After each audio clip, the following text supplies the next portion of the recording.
अस्सलाम वालेकुम। तो आज मैंने आपको पिछले लेक्चर में बताया था कि हम प्रोफेज को मज़ीद डिवाइड कर सकते हैं सब स्टेजेस के अंदर। आज हम उन्हीं सब स्टेजेस के बारे में पढ़ेंगे। These are the following sub stages of prophase. तो आप इसको याद करने का एक मैं आपको हिंट देती हूँ कि कैसे आप इसको याद कर सकते हैं। टिप देती हूँ, आप इसको कैसे याद करेंगे। LGPD एंड डी, ठीक है। कैसे याद करेंगे LGPDD। तो आपको याद रहेगा कि पहला स्टेज एल से स्टार्ट होता है, यानी लैक्टोटीन एल, जाइगोटीन से जी लेंगे हम, पैकेटीन से पी, डिप्लोटीन से डी, और लास्ट है डायाकाइनेसिस, तो उससे हम डी लेंगे। तो ये फुल इसका एक शॉर्ट फॉर्म बन जाएगी, आपके पास की बन जाएगी LGPDD। तो सबसे पहले हम एल को पढ़ते हैं, यानी लैक्टोटीन को पढ़ते हैं। ये पहला स्टेज है, किसका सब स्टेज है, प्रोफेज का। इसमें आपने कुछ की पॉइंट्स याद रखने हैं। अगर आप उन की पॉइंट्स को याद रखेंगे तो आपको ये याद रहेगा कि किस सब स्टेज के अंदर क्रोमोसोम्स क्या कर रहे हैं। तो नंबर 1, इस लैक्टोटीन स्टेज के अंदर क्रोमोसोम्स विजिबल हो जाती हैं। आपने माइटोसिस में भी पढ़ा था ना कि फर्स्ट स्टेज के अंदर, प्रोफेज के अंदर क्रोमोसोम्स विजिबल होना शुरू हो जाते हैं क्योंकि डिवीजन स्टार्ट हो रही है। तो इसमें भी सबसे पहले क्रोमोसोम एक तो विजिबल हो जाते हैं, number 2 shorten and thick, size उनका छोटा हो जाएगा लेकिन मोटाई में वो बढ़ जाएंगे। तो 3 चीजें हो रही हैं। Number 1 chromosome visible, number 2 shorten, and number 3 thick, thick होना शुरू हो गए हैं। The size of the nucleus increases. अब जाहिर है जब क्रोमोसोम्स थिक होंगे तो न्यूक्लियस का साइज इंक्रीज हो जाएगा। और दूसरा ये कि वहाँ पर होमोलोगस क्रोमोसोम्स भी मौजूद हैं इसलिए। And homologous chromosomes start getting closer to each other. तो पहला जो स्टेज है उसमें आपने याद रखना है कि क्रोमोसोम्स विजिबल हो रहे हैं, साइज में शॉर्ट हो गए हैं और थिक होना शुरू हो गए हैं। दूसरा कि न्यूक्लियस का साइज इंक्रीज हो गया है और जो होमोलोगस क्रोमोसोम्स थे वो एक दूसरे के करीब आना शुरू हो गए हैं। यहाँ पर मैं साथ साथ आपको डायग्राम दिखाती जाती हूँ। ये देखिए, यहाँ पर आपको होमोलोगस क्रोमोसोम्स दिखाए गए हैं। एक ब्लू नजर आ रहा है आपको, 2 क्रोमेटिड्स नजर आ रहे हैं ब्लू के और 2 क्रोमेटिड्स नजर आ रहे हैं रेड। तो ये एक पूरा होमोलोगस क्रोमोसोम का पेयर मौजूद है। तो ये क्या हो गए हैं, विजिबल होना शुरू हो गए हैं। फिर बाद में ये अलग से करके आपको दिखाया है, duplicated chromosomes start to condense. Condense का मतलब यही है कि वो नजर आना शुरू हो गए हैं और थिक होना शुरू हो गए हैं। अब हम नेक्स्ट स्टेज पढ़ते हैं, जाइगोटीन। जी से आपने इसको याद रखना है। First essential phenomena of meiosis. ये क्या है, बताया जा रहा है कि जाइगोटीन की पहचान क्या है, कि ये पहला इसेंशियल फिनोमिना है मियोसिस का।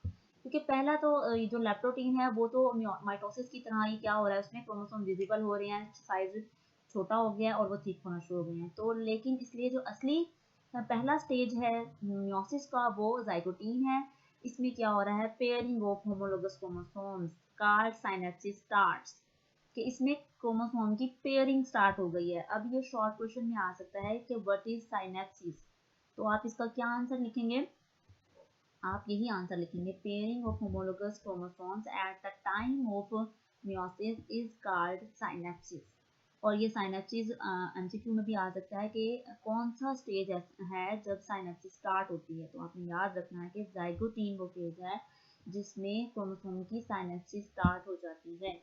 और सिनेप्सिस क्या है, क्रोमोसोम्स पेयर होना शुरू हो जाएंगे। आपको ये भी याद रखना है कि पेयरिंग क्यों कर रहे हैं क्रोमोसोम्स, क्योंकि आपने ये याद रखना है कि मियोसिस के अंदर क्रोमोसोम्स अपने सेगमेंट्स को एक्सचेंज करते हैं और इसीलिए वो पेयरिंग कर रहे हैं। तो पहला जो एसेंशियल फिनोमिना है मियोसिस का वो जाइगोटीन है जिसमें सिनेप्सिस स्टार्ट हो गई है। This pairing is highly specific and exactly pointed. बहुत स्पेसिफिक है ये जो पेयरिंग है, but with no definite starting point. कोई खास स्टार्टिंग पॉइंट नहीं है, यानी कहीं से भी स्टार्ट हो सकती है पेयरिंग।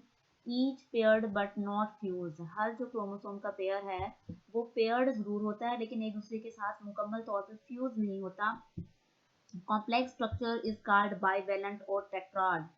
अब ये बताना है आपने, इसमें जो की पॉइंट आपने याद रखना है कि जाइगोटीन के असल में हो क्या है। एक आपने साइनेप्सिस याद रखना है कि इसमें साइनेप्सिस हो रही है। नंबर 2, इसमें जो क्रोमोसोम्स हैं वो किस शेप में नजर आएंगे आपको, बाइवेलेंट या टेट्राड की फॉर्म में नजर आएंगे। अंडरस्टैंड, समझ आया। अब ये भी शॉर्ट क्वेश्चन में आ सकता है, डिफाइन बाइवेलेंट क्रोमोसोम्स या टेट्राड क्रोमोसोम्स किसको कहते हैं। तो आप इसमें क्या बताएंगे, आप बताएंगे at the time of meiosis when chromosomes come close to each other at the time of zygote they appear as bivalent form or tetrad because there are present 4 chromatids। देखिए यहाँ पर आपको नजर आएगा, ये यहाँ पे आपको न्यूक्लियस के अंदर दिखाए गए हैं, 2 ब्लू कलर के क्रोमाटिड हैं और 2 रेड कलर के क्रोमाटिड है, और यहाँ पर इनकी क्या हो रही है, पेयरिंग हो रही है, नजर आ रही है ना। यहाँ पर ये दोनों सेपरेट हैं, लेकिन ये वो पॉइंट है जहाँ पर ये दोनों एक दूसरे के साथ फ्यूज हो रहे हैं। तो ये क्योंकि आपको 4 टेट्राड नजर आ रहे हैं ना, इसीलिए इसको या तो टेट्राड कहते हैं या बाई वेलेंट कहा गया है। बाई मीन्स 2 वेलेंट, 2 आपको एक तकून नजर आ रही है, एक ये वाली और एक ये वाली, इसीलिए इनको बाईवेलेंट कहा गया है। तो यहाँ पर आपको अलग से भी दिखाया गया है साइनेप्सिस बिगिंस, ये पॉइंट है जहाँ पर साइनेप्सिस स्टार्ट हो रही है और क्रोमोसोम्स एक दूसरे के साथ पेयरिंग शो कर रहे हैं। मेरा ख्याल आपको समझ आ गया होगा।